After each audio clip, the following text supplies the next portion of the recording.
Bienvenidos a una emisión más de su noticiero de ABA Televisión. Comenzamos felicitando a todas las mamás de México y Centroamérica. Mi nombre es Cristian Romero y estas son las noticias. Desde el Vaticano, el Papa Francisco muestra sus preocupaciones por las diferentes situaciones que está viviendo el mundo. Después de rezar el Regina Coeli de este domingo, el Papa pidió rezar por la paz en Jerusalén, donde se multiplican los enfrentamientos entre palestinos e israelíes por unos desalojos forzosos en favor de los colonos. Invito a tutti a cercare soluzioni condivise. También rezó por las víctimas del atentado contra una escuela en Afganistán que ha dejado más de 80 muertos en Kabul. Un'azione disumana che ha colpito tante ragazzine mentre uscivano da scuola. Había muchos colombianos en la plaza. Francisco los vio y recordó las violentas protestas contra la reforma fiscal que han provocado muertos y heridos. Anche voglio esprimere la mia preoccupazione per le tensioni e gli scontri violenti in Colombia che hanno provocato morti e feriti. Además explicó que la petición de Jesús de amar a todos como Dios ama significa estar al servicio de las personas y no del propio interés. Por eso el Papa pidió rechazar cualquier amor desordenado que impida abrirse a los demás, el amor al dinero, al éxito, al poder, que nos hace prepotentes ante las personas que amamos. Penso all'amore malato che si trasforma in violenza e quante donne ne sono vittime oggi giorno delle violenze. Questo non è amore. Amare come ci ama il Signore vuol dire apprezzare la persona che ci sta accanto, rispettare la sua libertà, amarla così com'è, no come noi vogliamo che fosse, com'è, gratuitamente. Además, el Papa pidió un aplauso para Rosario Livatino, el juez asesinado por la mafia, beatificado este sábado en Palermo. El presidente de Argentina, Alberto Fernández, está programado para visitar al Papa Francisco en el Vaticano esta semana. Si no precipitan los datos de la emergencia del coronavirus, el jueves se repetirá esta escena en el Vaticano. El presidente argentino Alberto Fernández tiene previsto visitar al Papa Francisco este jueves, como parte de un viaje a Europa que le llevará también a Lisboa, Madrid y París. La prensa argentina dice que con el viaje el presidente quiere aparcar durante unos días las tensiones internas en su gobierno.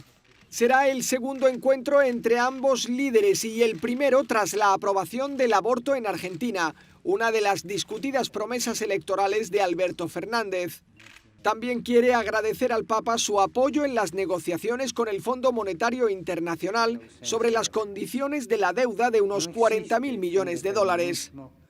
Precisamente este viernes, el ministro de Economía de Argentina participará en el Vaticano en un encuentro de ministros con Kristalina Georgieva, directora del Fondo Monetario Internacional.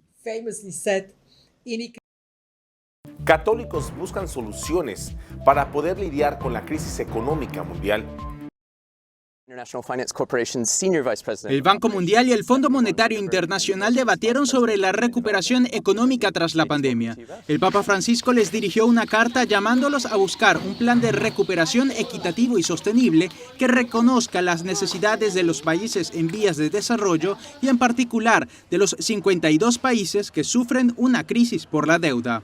El mensaje del Papa era un gesto más hacia su propuesta de reducir la deuda externa para aliviar la pobreza en el mundo. Este es un tema en el que la Iglesia ha sido líder desde 1997, cuando Juan Pablo II pidió por el jubileo que se hiciera una campaña para reducir la deuda de los países pobres. Eric LeConte es director de Jubilee USA, una coalición de organizaciones religiosas dedicadas al desarrollo que aboca por la condonación de la deuda exterior. Entre las recomendaciones del grupo está la creación de un proceso que permita a los países pobres salir de la deuda. Hace falta progresar en procesos de protección ante crisis permanentes, ante procesos de reestructuración de la deuda. Son procesos que el Papa Francisco ha solicitado que no solo se relacionan con la deuda actual, se trata de crear estabilidad financiera permanente. Para el Papa, la reducción de la deuda no es solo una cuestión financiera, sino una cuestión de respeto a la dignidad. La pregunta que se nos plantea es si haremos caso al consejo del Papa Francisco y nos aseguraremos de poner en marcha procesos para evitar que se produzca la próxima crisis. Desde el inicio de su pontificado, el Papa Francisco ha abogado por estructuras económicas que reconozcan las necesidades de las naciones más pobres. Ahora, a la luz de la pandemia, la necesidad de una reforma económica global es mayor que nunca. A continuación tenemos el agrado de presentarles una reflexión del Evangelio del Día a cargo de nuestro director general, Jaime Sevilla. En el Evangelio de hoy, tomado del capítulo 15 siempre de San Juan, tenemos esa promesa de Jesucristo que se repite constantemente. Nos dice que nos enviará el Espíritu Santo para que a través de Él nosotros entendamos esa revelación suya de Jesucristo y podamos ser testimonios vivos de esta verdad. Jesucristo nos dice que tengamos ánimo, que no perdamos la paz, que nos fortalezca la fuerza de su gracia para poder nosotros ser testigos fieles de su mensaje. Y esto, mis queridos hermanos, no es fácil, ni incluso estando dentro de la iglesia.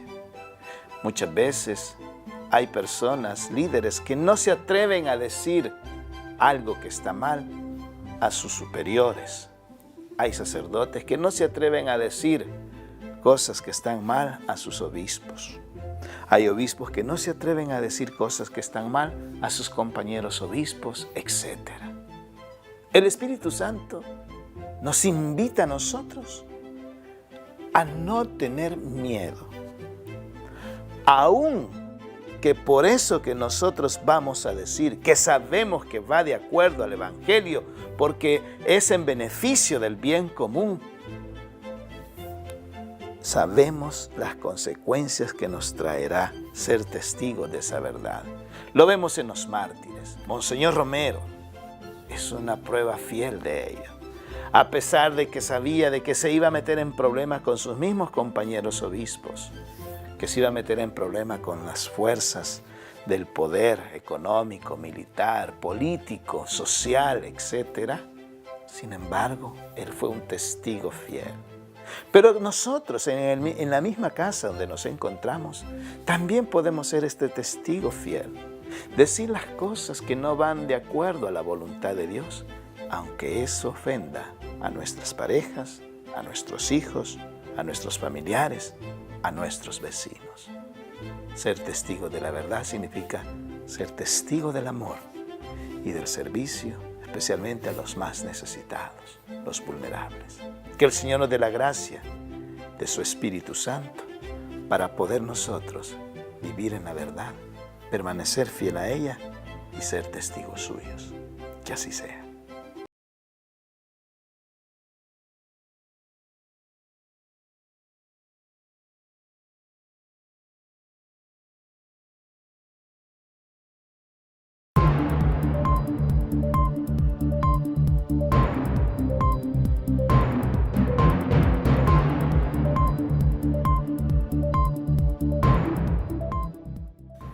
Les traemos las noticias más importantes de los Estados Unidos, traídas gracias a la cortesía de La Voz de América.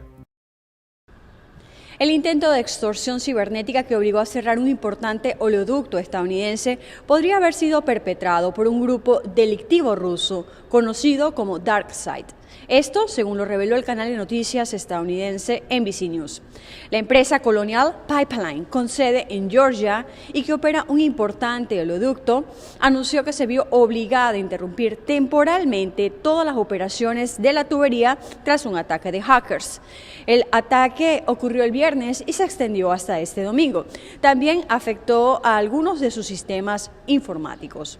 Por otro lado, el gobierno de Estados Unidos aportó recursos adicionales por el valor de $31 millones a Guatemala en virtud de la modificación de una enmienda al convenio bilateral relativo a los programas de control de narcóticos, aplicación de la Ley de Seguridad Pública y Ciudadana y reformas al sector de la justicia que fue firmada en el 2015.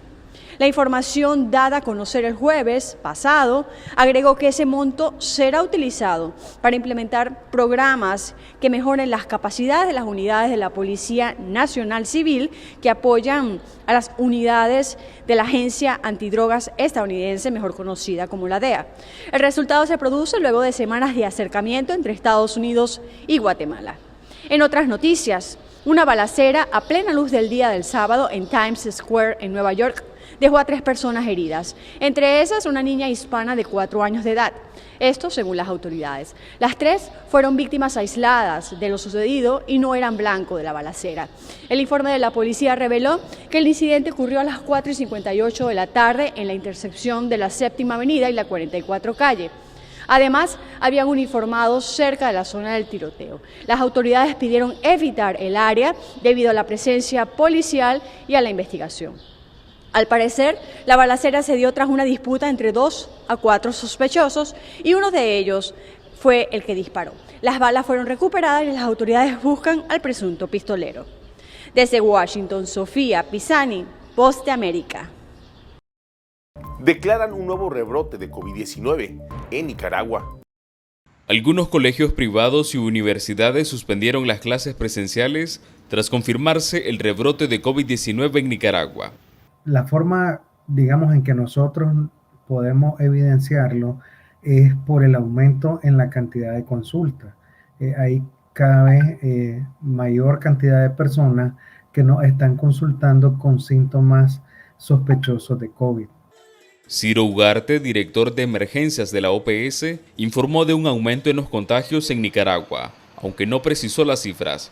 Para la doctora Anely Pérez, secretaria de la Independiente Unidad Médica Nicaragüense, el rebrote es evidente y tuvo una causa específica. El descuido que empezábamos a observar en la población de no seguir las medidas o las recomendaciones que nosotros hemos estado dando todo este tiempo. Cada vez veíamos más personas en la calle sin mascarilla, sin guardar el distanciamiento social.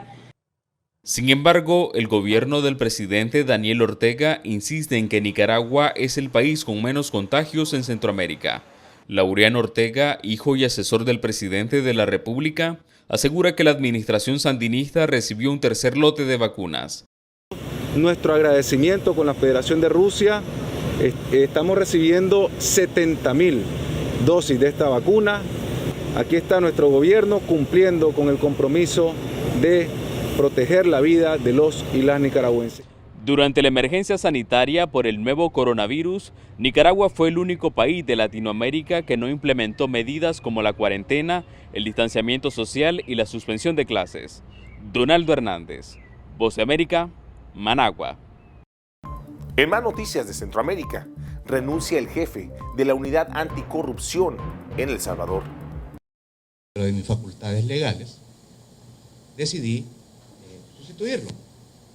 Y lo sustituí simple y sencillamente porque tengo la facultad para nombrar a mis agentes auxiliares, desde los directores hasta concluir con toda la cadena de trabajo de la Fiscalía. Rodolfo Delgado, nombrado como fiscal general por la Asamblea Legislativa, confirmó la renuncia de Germán Arriaza de su cargo como jefe de la Unidad Anticorrupción y Combate contra la Impunidad. El fiscal Arriaza, de hecho, fue trasladado para la Escuela de Capacitación Fiscal, con su mismo rango, con su mismo nivel salarial, no ha sido en ningún momento tratado mal.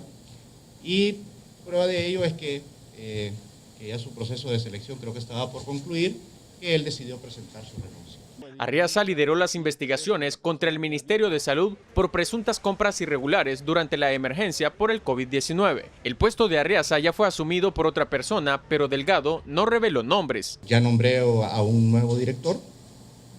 También esa dirección está siendo reforzada ahorita con el personal administrativo adecuado. También se le nombró un asesor dentro de la misma dirección. Y también se ha nombrado a un jefe para el grupo contra la impunidad. Ahora nos vamos a Sudamérica con nuestro amigo, el padre Manuel Rodríguez Rodríguez, misionero claretiano de nuestra cadena hermana JN19 Televisión, con un reportaje especial desde Lima, Perú, de lo que está pasando en ese país. Reporta para la cadena de televisión ABBA y JN19 del Perú, el padre Manuel Rodríguez Rodríguez, misionero claretiano, desde Lima. Ayer, aunque fue el Día de la Madre y fue un día también de inmovilización social, continuaron las vacunas. Entre los vacunados está el señor arzobispo, Monseñor Carlos Castillo Matasollo, y ya con él pues muchos más de 70 años. Sigue avanzando y esperamos que al final de este mes comiencen los de 60 años. Hay algunas excepciones. Este martes se podrán vacunar los que tienen síndrome de Down y a partir del miércoles los que tienen hemodiálisis. Son personas vulnerables. Agradecemos esta deferencia que tienen con personas que están tan limitadas. El señor arzobispo ha felicitado de una manera muy efusiva a la Universidad de San Marcos, la primera de América, por cumplir 470 años, la sede más antigua de la que han salido muchos alumnos, entre ellos el mismo señor arzobispo. Felicitaciones a este centro cultural. Y bueno, el señor arzobispo también ha condenado pues las expresiones de López Aliaga, como pidiendo la muerte, el odio, en fin, fomentando esto públicamente. Ya también ha sido denunciado ante la Fiscalía. Lo condena el arzobispo, lo condena incluso Keiko Fujimori y lo condenamos todos. Eso no se puede hacer de ninguna manera, el desear y expresar el deseo de muerte y de odio. Eso trae consigo más guerra, más violencia. Las estadísticas están presentando pues la cercanía de Keiko Fujimori a Pedro Castillo. Todavía queda bastante espacio, pero se va acercando. También el Día de la Madre pues ha sido un día muy desdibujado, dado que no ha podido haber ese encuentro físico con las mamás, pero ha habido pues muchas felicitaciones. Una de ellas es la del arzobispo, hermosa, es un Magnificat, un proclama la grandeza de Dios a través de las madres. Muy hermoso, ha gustado mucho a todos, es una poesía que él mismo va recitando. Felicitaciones, señor arzobispo. Según el ministro de Sanidad, se ha firmado otro contrato para 500.000 vacunas con Sinopharm. Los debates entre los candidatos todavía están sin diseñar, sigue todavía en diálogo. Lima y Callao pasan al grado de alto riesgo. Los domingos se puede salir, pero no se pueden emplear los vehículos particulares. Sí habrá misas ya presenciales como todos los días, guardando el aforo necesario. En algunos lugares, como es en la selva de Madre de Dios, va disminuyendo el contagio y las muertes. Gracias a Dios. Reportó desde Lima el padre Manuel Rodríguez Rodríguez, misionero claretiano.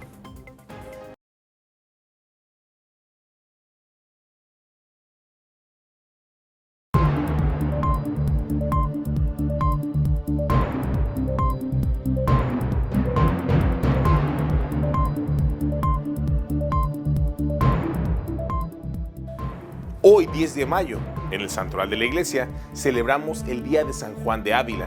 Conozcamos su historia.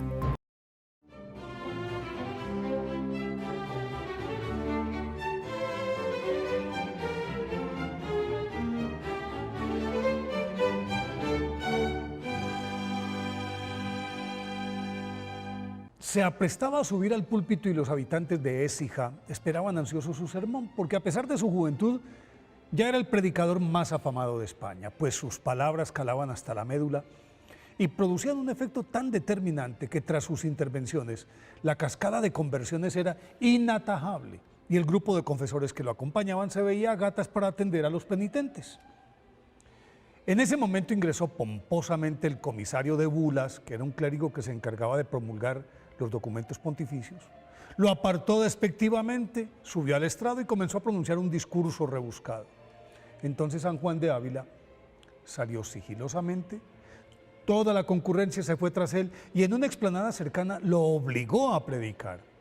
El presuntuoso, que se había quedado hablando solo, se dirigió al lugar y cuando terminó el maestro Juan, se abalanzó sobre él, lo abofeteó y el santo le pidió humildemente que le golpeara la otra mejilla, pues según él, se lo merecía. Y el iracundo agresor le dio gusto. A los pocos días el rencoroso fanfarrón, confabulado con algunos curas envidiosos, lo denunció ante la Inquisición con el argumento de que San Juan de Ávila, además de ser descendiente de judíos, tergiversaba las Sagradas Escrituras y por eso le abrieron un proceso y lo encarcelaron en 1531. Juan de Ávila, nacido el 6 de enero de 1500 en Almodóvar del Campo, España, pertenecía a una familia acomodada y profundamente cristiana que, aunque le imprimió la devoción por Jesús crucificado y por la Santísima Virgen, luego de su formación básica, estudió leyes en la Universidad de Salamanca. Al cabo de 4 años abandonó intempestivamente la carrera, volvió a Almodóvar del Campo, se recluyó en su casa y se refugió en la oración, en la penitencia y en un profundo silencio del que salió en 1520 hacia Alcalá de Henares, en donde adelantó su formación filosófica, teológica, se especializó en Sagradas Escrituras y tras ser ordenado sacerdote en 1526, retornó a su tierra natal, distribuyó entre los pobres la cuantiosa herencia que sus padres recientemente fallecidos le habían legado y se dispuso a viajar en calidad de misionero a México con Fray Julián Garcés, que acababa de ser nombrado como primer obispo de Tlaxcala. Pero a punto de embarcarse, Alonso de Manrique, arzobispo de Sevilla, que ya conocía sus extraordinarias dotes de predicador, le ordenó que se quedara para evangelizar en toda la región de Andalucía, sobre cuyos habitantes todavía pesaba la influencia islámica acumulada a lo largo de 8 siglos de dominación árabe. El maestro San Juan de Ávila, en compañía del padre Fernando de Contreras, anduvo entonces por Jerez de la Frontera, Palma del Río, Alcalá de Guadaira, Utrera, y más adelante conoció a Pedro Fernández de Córdoba, quien desde ese momento fue su discípulo y compañero. Con él continuó su misión hasta que al llegar a Écija, sucedió el incidente que los envidiosos aprovecharon para acusarlo ante la Inquisición y de cuenta de ese proceso permaneció encarcelado 2 años, tiempo que aprovechó para profundizar en el estudio de las Sagradas Escrituras y escribir su libro más célebre, Audifilia, que traducido al español es Oye hija, dedicado a doña Sancha Carrillo, de quien era su director espiritual, y era un verdadero tratado de espiritualidad y ascetismo que se convirtió en uno de los libros más consultados por los místicos del siglo XVI y que fue determinante en las vidas de varios santos con los que tuvo relaciones de fraternidad y enseñanza. Santa Teresa de Jesús, prácticamente discípulos de él, Santa Teresa de Jesús, San Ignacio de Loyola, San Francisco de Borja, que después fue papa, San Pedro Alcántara, San Juan de Ribera, Fray Luis de Granada y San Juan de Dios, quien después de escuchar una predicación suya en Granada, salió gritando que era pecador y entonces San Juan de Ávila lo tomó a su cargo y lo condujo por el camino de la santidad. Tras ser declarado inocente en 1533, redobló su celo y desplegó su verbo dulcemente convincente por las sierras de Córdoba, La Mancha y Extremadura. A la par, el maestro San Juan de Ávila servía de escabel para que los llamados a la santidad ascendieran espiritualmente y producto de su orientación fue el crecimiento y fortalecimiento de la Compañía de Jesús. Pero a pesar de la insistencia de San Ignacio para que ingresara a ella, prefirió mantener su condición de sacerdote diocesano. Además, ayudó a fundar la Universidad de Baeza y erigió varios seminarios y colegios, pero sin que esta ingente actividad lo distrajera de su verdadera misión, predicar, tarea en la que continuó sin desmayo hasta que en 1554 su salud se resintió y desde entonces se recluyó en Montilla, retiro desde el que siguió iluminando a la iglesia con sus sermones y escritos hasta que murió el 10 de mayo de 1569. Fue canonizado por el Papa Pablo VI y declarado doctor de la Iglesia por el Papa Benedicto XVI en 2012. Por eso, hoy día de su festividad, pidámosle a San Juan de Ávila que la palabra de Dios sea bálsamo para nuestras almas.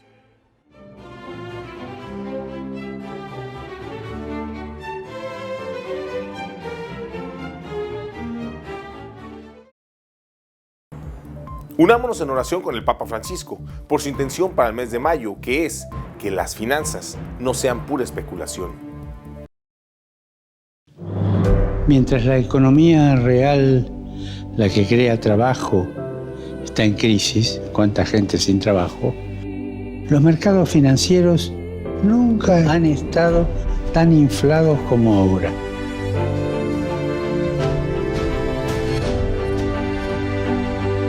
Qué lejos está el mundo de las grandes finanzas de la vida de la mayoría de las personas. Las finanzas, si no están reguladas, se convierten en pura especulación, animada por algunas políticas monetarias. Esta situación es insostenible, es peligrosa. Para evitar que los pobres vuelvan a pagar consecuencias, hay que regular estrictamente la especulación financiera. Especulación, quiero subrayar el término. Que las finanzas sean instrumentos de servicio, instrumentos para servir a la gente y cuidar la casa común. Todavía estamos a tiempo de poner en marcha un proceso de cambio global para practicar una economía diferente, más justa, inclusiva, sostenible, que no deje a nadie atrás. Hagámoslo y recemos para que los responsables del mundo financiero colaboren con los gobiernos a fin de regular los mercados financieros para proteger a los ciudadanos en peligro.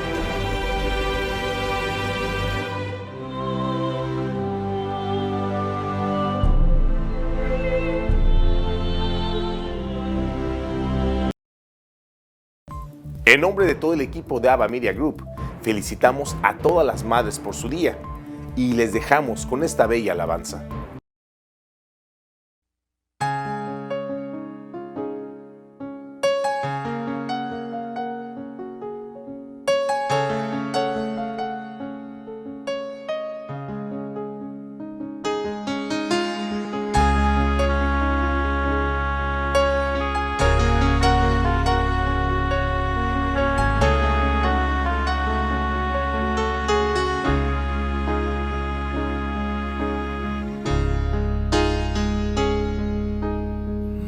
Es una palabra que anhelo decir al referirme a ti, oh María, porque me siento tu hijo que siempre has protegido cada momento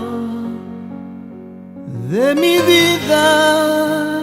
Siempre seré tu hijo, madre mía, siempre seré tu hijo, madre mía.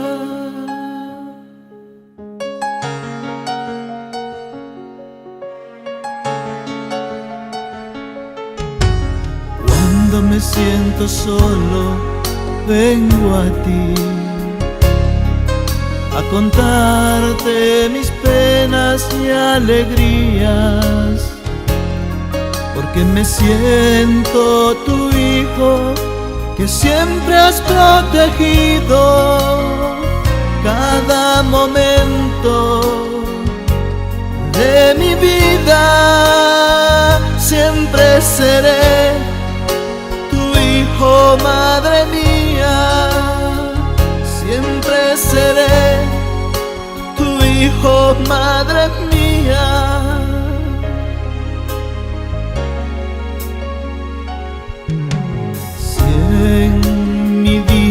te fallé. Perdón, hoy te pido, oh María, porque me siento tu hijo que siempre has protegido. Cada momento de mi vida siempre seré tu hijo, madre mía. Siempre seré tu hijo, madre mía. Siempre seré tu hijo, madre mía.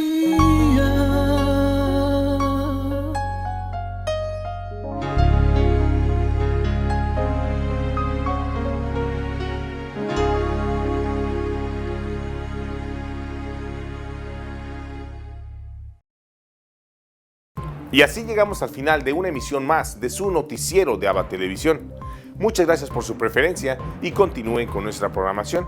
Les invitamos a sintonizarnos todos los días por www.abatvn.com, por Canal 75 de Guatemala por Multivisión, en nuestras plataformas digitales de Roku TV y Amazon Fire, así como en nuestras cadenas hermanas y como siempre en nuestras redes sociales. Ahí nos vemos y que Dios les siga bendiciendo.